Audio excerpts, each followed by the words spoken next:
Welcome back. So today is a different kind of video. It's more of a chill kind of video. I'm going to be answering all your questions concerning this tank because I've had so many questions, and I'm also going to be trimming it because it is extremely overgrown and it needs some good maintenance right now.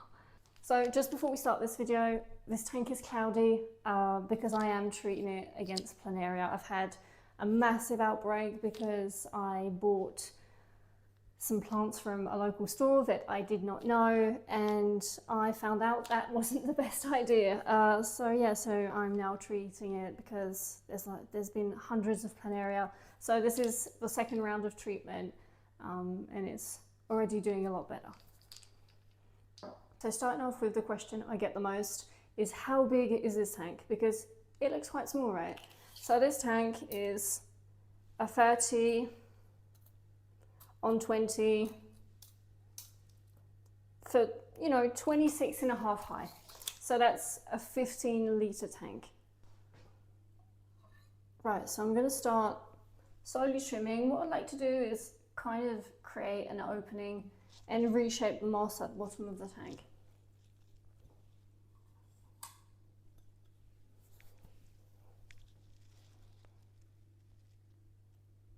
Another question I get asked a lot is how long it took to grow this tank. So I set up this tank in, mid-November. So it's sitting at the 5 to 6 month mark now. So it's doing quite well.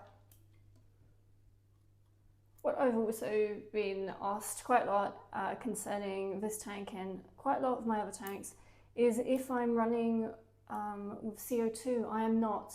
I didn't use CO2 to start this tank. I'm not using it now. I only use CO2 on one of my tanks, and I've only been using CO2 for about a month in one of my other setups, so it's quite new for me. I've never really used it because I've always had good success in growing plants.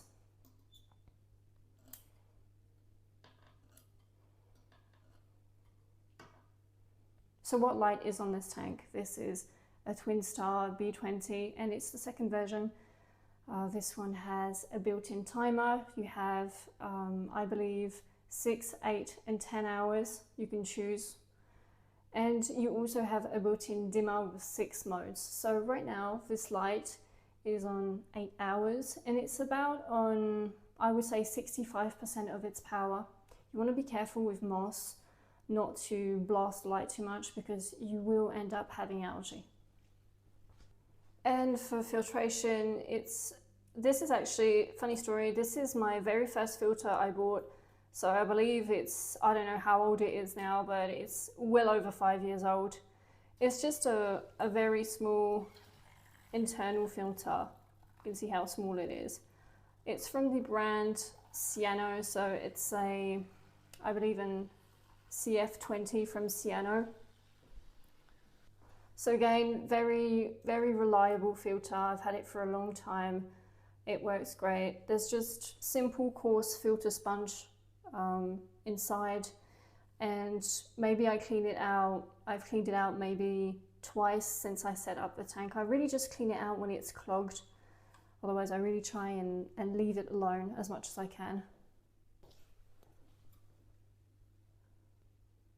So it's going to look a little strange for the next few weeks because obviously it's going to be looking a lot less natural when I've hacked at it with the scissors, but it's massively overgrown.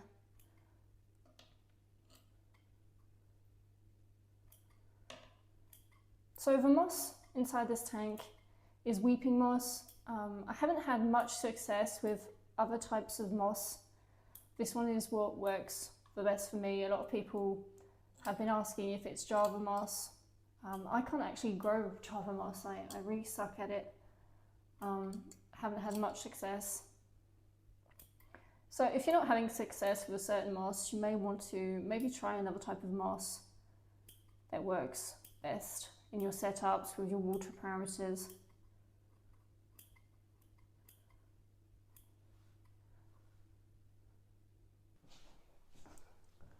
So this massive piece in the center, I'm actually going to try and pull it out because I'm chopping away at it without any big success. So I'm really going to try and pull it out. Hopefully without making a mess. Wow. Oh, that's a massive piece of moss.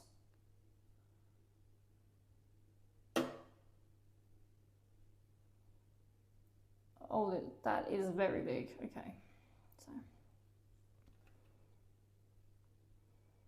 So it's actually attached to a stone, so that's good. I'm going to be able to trim it out of the tank so then it doesn't really make a mess. It's grown so much.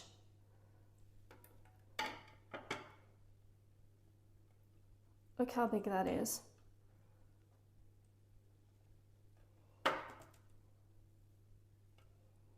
So now that I've taken the moss out, and it's looking quite healthy, you know, even if it's overgrown, and I think in some places it's not getting as much light as it would like, but it's doing well.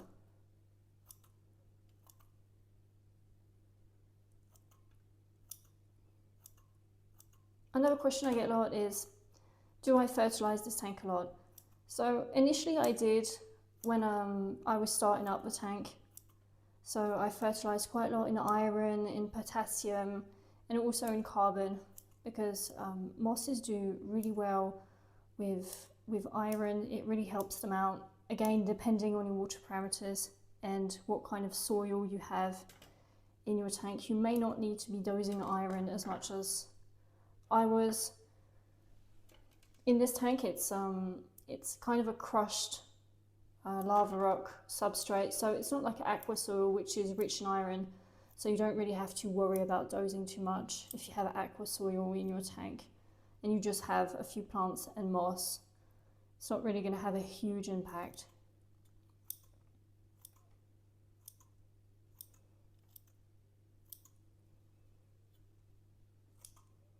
So as you can see, I'm just tracing the contour.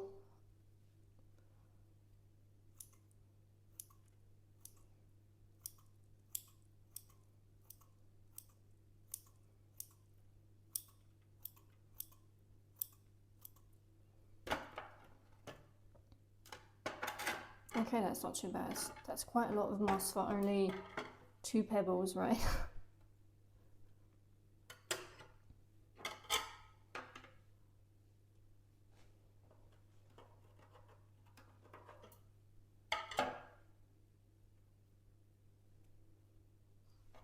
Right, so I'm going to replace them. I'm going to be mindful also of the shrimp because I don't want to be crushing them.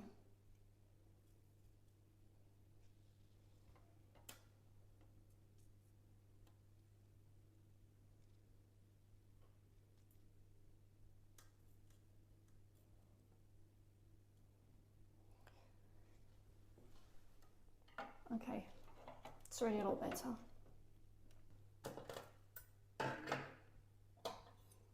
So moving on to another question I get a lot is, do I use reverse osmosis water on this tank? No, I do not. It's just normal tap water, city water if you want. And the pH I have here in this new house I'm in right now is around 8, and that's quite a high pH. So right now I am using a product to kind of buffer the water because, like I said earlier, I don't have aqua soil in this tank, and aqua soil does and can have a lot of buffering properties that will slightly lower your pH. So all my tanks sit around 7 to 7.2, except my CO2 tank, which is at around 6.5 to 6.8. So it does have a lower pH. So this one I do lower quite a little bit because obviously you can't keep shrimp at a high pH for too long. So right now the pH is at 7.5 and the water comes out of my tap at 8.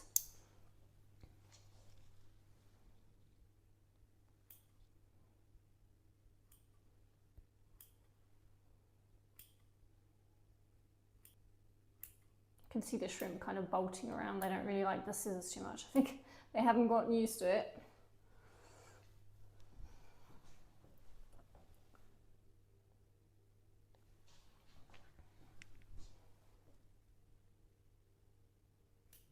So for water changes, I water change this tank. Maybe right now what I'm doing is I am fertilizing a lot less. So I'm also water changing a lot less. So I'm water changing maybe 15% every 10 to 14 days, which is not a lot, but it's, considering the amount of moss that's in this tank, it's fine. It's not really majorly impacting water quality.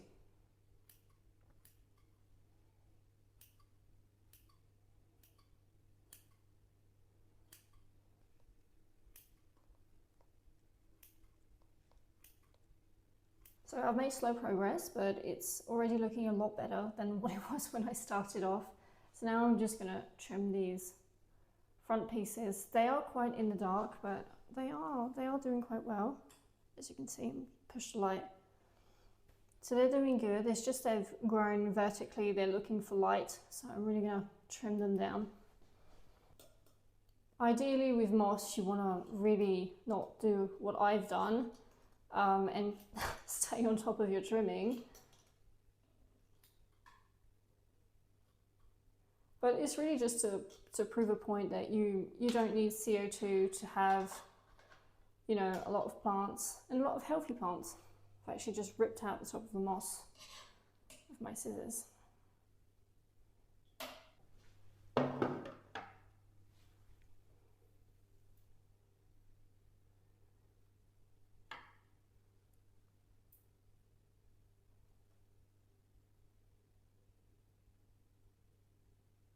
So I may have to start using the net right now because there's quite a lot of moss I've just cut and I can't actually see what I'm doing anymore.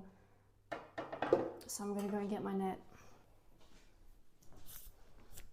So here's my little net.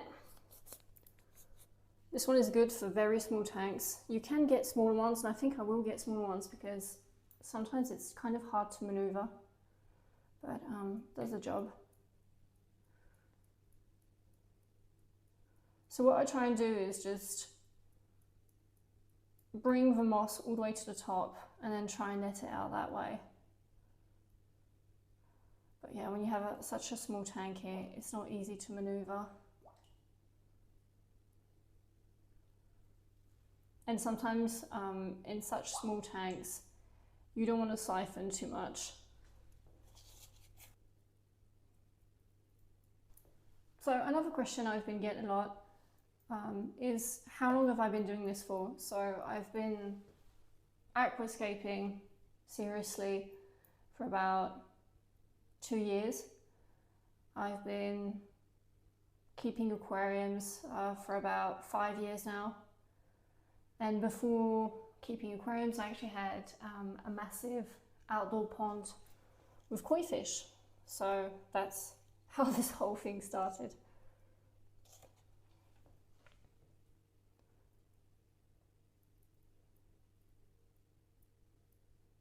A lot of people think having nano tanks, because they're small, they need less maintenance. In my experience, I find that nano tanks need a lot of regular maintenance. So it's not something I'd say is, depending on how you've set your tank up, is beginner friendly, because a lot of things can go wrong a lot faster in smaller tanks. So you've got to be vigilant, do your research, and also take your time.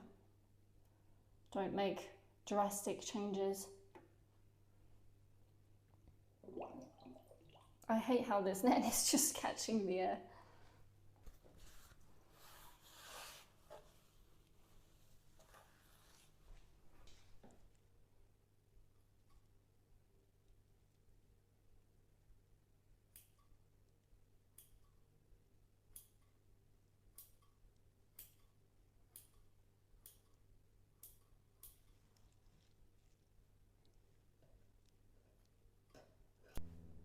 So as you guys can see, I've made quite a lot of progress. I've actually taken a small break because that literally has taken me so long. So this is the quantity of moss I've taken out so far. And as you can see, that's a lot of moss to siphon out, right? And I think I'm going to be taking maybe as much out.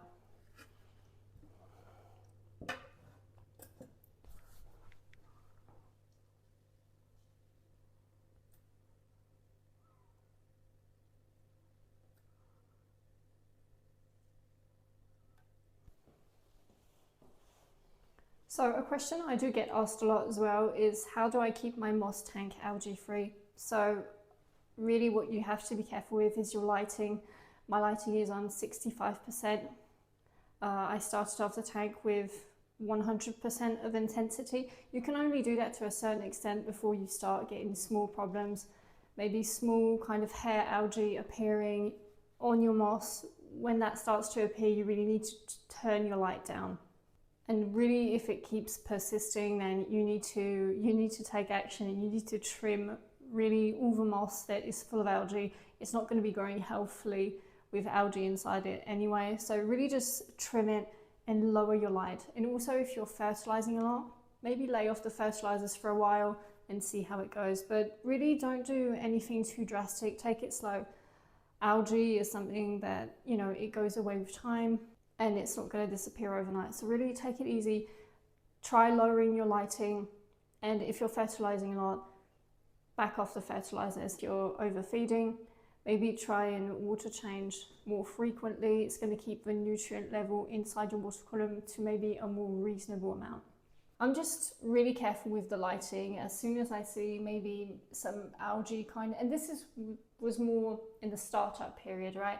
If ever I see algae start to appear in my tanks, it's the light's too high, or there's a lot of nutrients in my tank. That could be fertilizers, it can be excess feeding. So what you want to do is you want to tone your light down, right? If it's on 100%, put it on 50, right? And water change more often. You can start off like that, and if really you see that it's not getting any better, then you need to look into your water parameters. You may want to test your tank.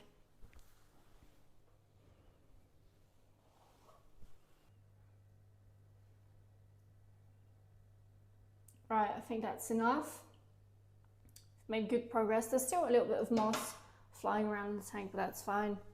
I'm gonna pick that out in the days to come. So I'm just gonna show you guys that amount of moss for such a small tank. Like, that's a huge amount of moss to grow for a tank without CO2. So it just comes to show that in the right conditions, with right lighting, you're gonna have success growing moss without a doubt. And that is the end of today's video. So I hope you guys enjoyed it. I hope you had fun about learning about moss and seeing me struggle trimming this tank. And I will see you very soon.